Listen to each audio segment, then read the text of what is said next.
The number of Americans who have mistakes on their credit reports is staggering. A 60 Minutes report exposed that most people cannot even correct the problems. CBS 2's Christine Sloan follows up.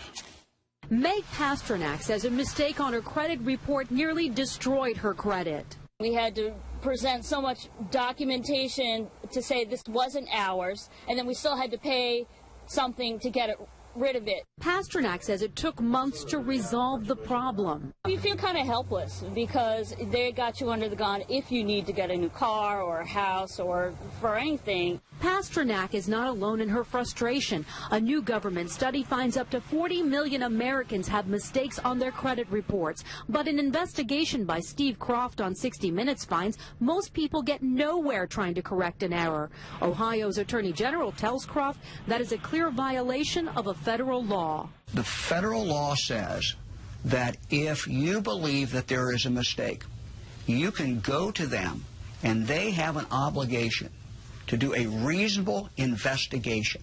They're not doing a reasonable investigation. End result, if we're successful, is a deletion of that record from your credit report. The credit pros in Newark help people fight agencies like TransUnion and Experian. All the information they receive from a customer, they translate it into a code. They don't forward the letter and the proof of payment to the creditor.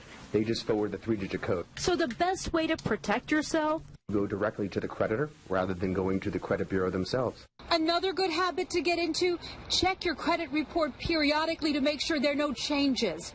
In Clark, New Jersey, Christine Sloan, CBS 2 News. And like 60 Minutes, we were unable to get an actual person at the 3 credit reporting agencies.